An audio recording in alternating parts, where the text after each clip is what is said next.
Welcome to GlowJob, the beauty podcast that's more than skin deep. We're the only podcast to make you hotter and smarter.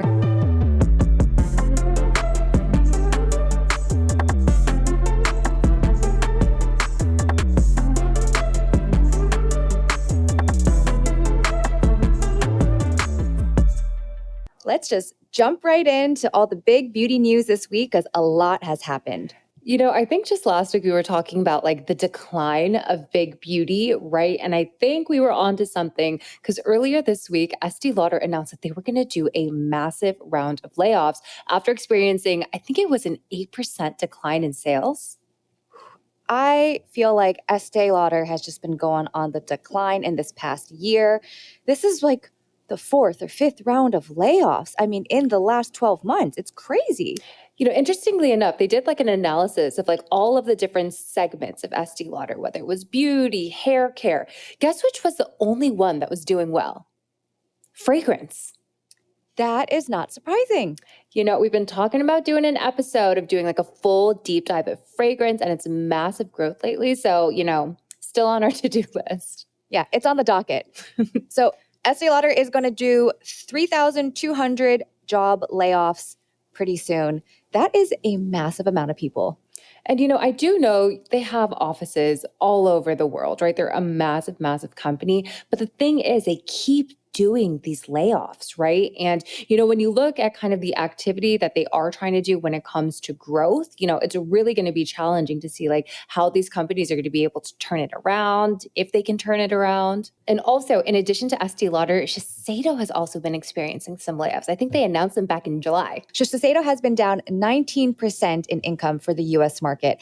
And Drunk Elephant, one of their darling brands, has been down 65% in sales.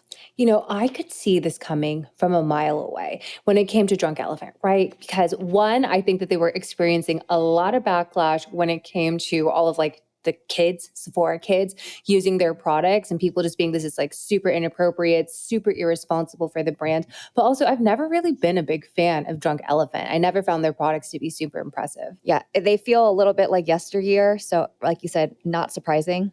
Yeah, like the products don't really work. The packaging is really cheap. It's like colorful, but it's really cheap. And the products are really overpriced. Mm-hmm. And lastly, Coty. So it's been crazy. It's been Shiseido, Estee Lauder, and Coty, like all the big guys. I guess L'Oreal hasn't made the news yet, but Coty is also doing a round of layoffs. I think up to 700 people. So surprisingly, L'Oreal is the one beauty conglomerate that actually has been doing well. When you look at their quarterly earnings, like they have hit their targets versus like Coty and Estee Lauder have always missed their targets. So they're doing something right. And recently, they've been on a bit of an acquisition spree. They just acquired Medicaid for over $1 billion. And don't forget Color Wow. And on that same vein of just like the decline of big beauty, also Makeup Alley announced that they are closing. That is such a throwback. Mm-hmm. Wow. I mean, on one hand, when is the last time you visited Makeup Alley? Like forever ago. So yeah. Right? I mean, I used to use it like in college when I was trying to figure out like what product I should consider. But nowadays, I think with social media and just everybody giving their own 2 cents, I can kind of see why, you know, if they weren't able to adapt to like the social strategies that everybody else has been getting onto, how can you survive? But on the flip side, there have been some upward motion, right? A lot of acquisition, a lot of investments, and let's kick it off with what's going on with Olaplex. So this is an interesting one for Olaplex because this is their very first acquisition, and they just acquired Provala. Provala is a Boston-based biotech firm founded by Dr. Bradley Olson in 2020, and Dr. Olson is also a professor of chemical engineering at MIT. You know, that makes sense. I feel like biotech and Boston, like Boston is the city where biotech happens these days, right? And I think like Olaplex, you know, they definitely ran into quite a bit of trouble when there was that whole scandal of people accusing them of their hair falling out with using their products. So I think by making strategic investments and kind of showing their customer base that they are science backed and they are working to creating efficacious products is definitely going to be a good move for them. This is under their new CEO, Amanda Baldwin. So she came from Supergoop. She joined in 2023. Prior to Amanda, it was Jue Wong, who was also a big beauty veteran. I think Jue did a pretty good job of trying to like keep things intact, especially during their IPO. But like Julia, like you said, that whole backlash from the lawsuit, I think really, really hurt them pretty bad. I mean, I can't lie, Sasa, like I threw out my bottle of Olaplex after I heard that happening, right? Like whether it was true or not, it was just one of those situations where I just like, I'm not going to risk it. Yeah, better safe than sorry. Magic Molecule, they just secured PE funding from Next Phase.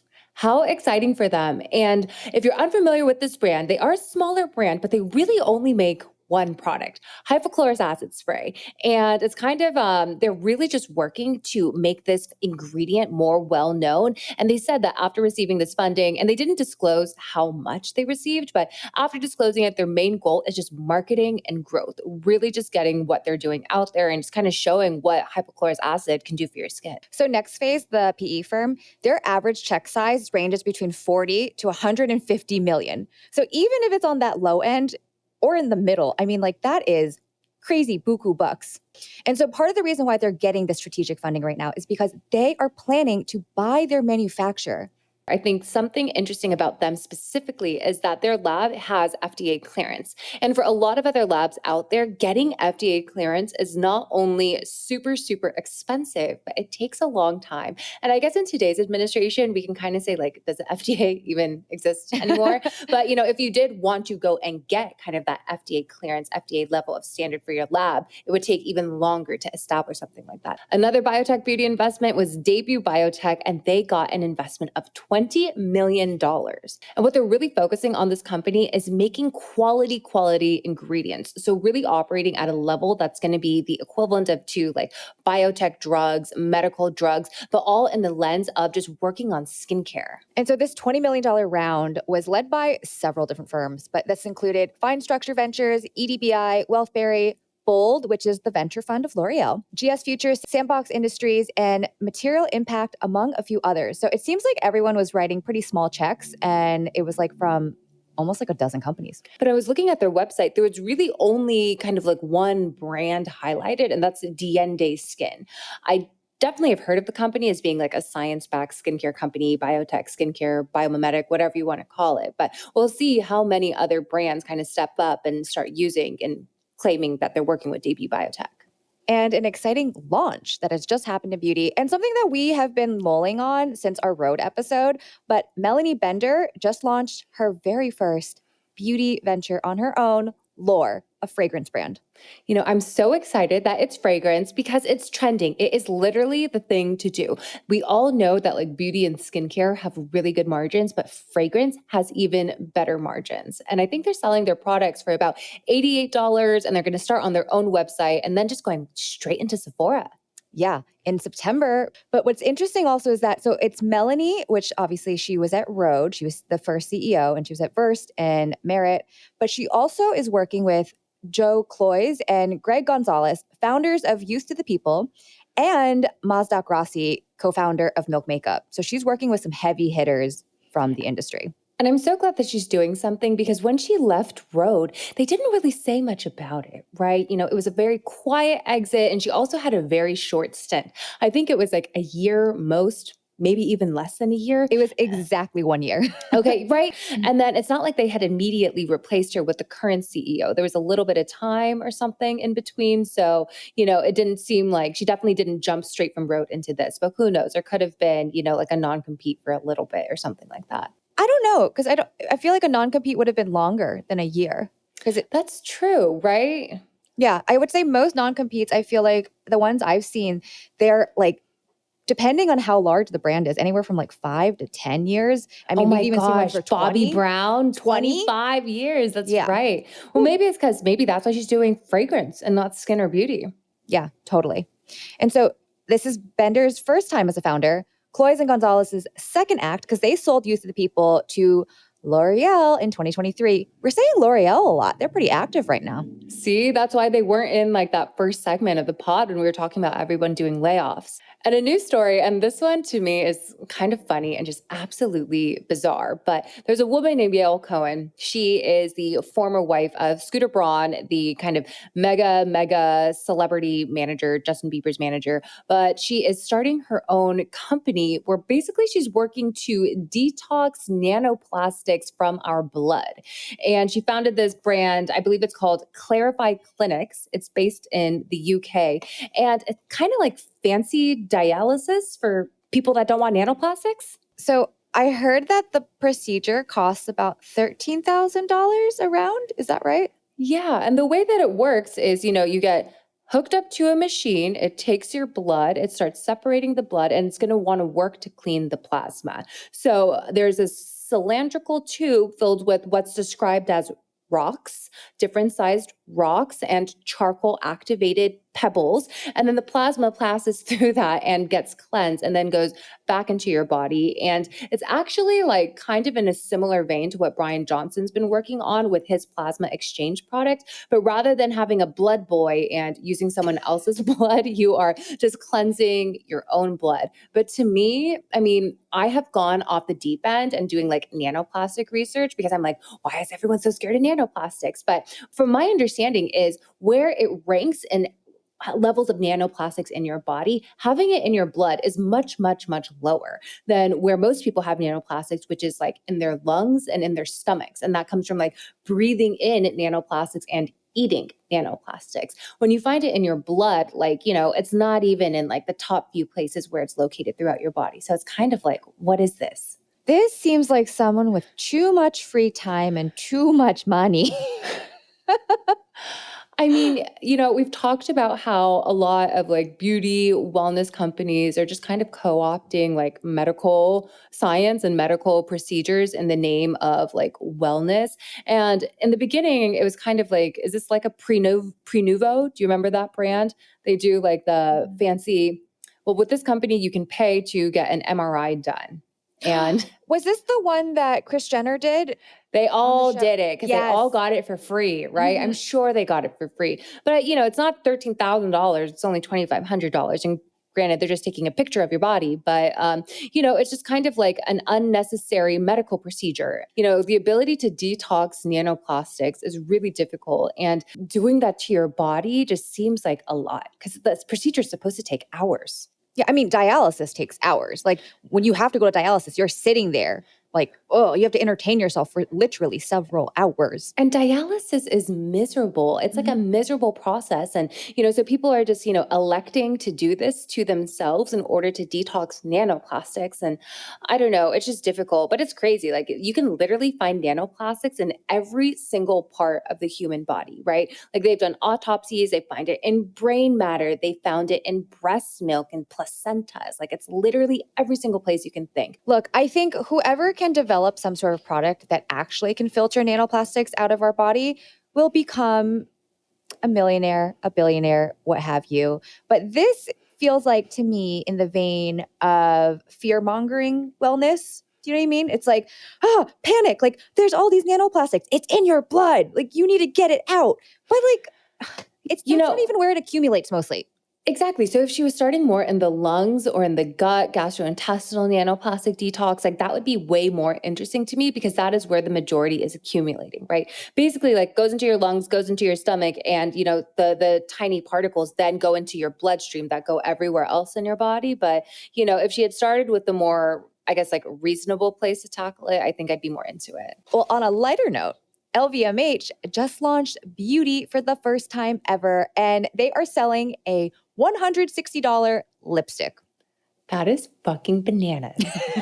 Honestly, no. So put it this way, like they are clearly not the first like luxury designer brand to launch beauty. Chanel, Hermes, everybody has, a lipstick, but their lipsticks are not 160.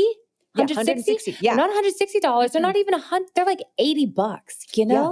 Like Hermes has a lippy, and I think it's half of that. It's like almost 80. Chanel, like you said, is a third of that, of 160. Like they're all so much cheaper. Let's break this down. So Pat McGrath, the lovely Pat, aka Mother, as her fans call her, she is the creative director here. And Pat McGrath has also created lines for brands like Giorgio Armani and Dolce & Gabbana, and of course her own namesake line. So she obviously seems like the right person to tap for something like this. They launched with 8 eyeshadow palettes, 10 lip balms, and 55 lipsticks to represent the Roman numerals corresponding to LV. I thought that was like a major LOL. I mean, it's kind of cute. It is kind of cute. You know, Yeah. I never, because like in my mind, it was always like Louis Vuitton. It was never like the Roman numerals. Like it's not that deep, right? Exactly. Yeah. But like, I thought that was cute. I was like, okay, you guys tried to make this like, connect the dots. The lipstick, $160, insane. Their eye palette is retailing for $250. Dang.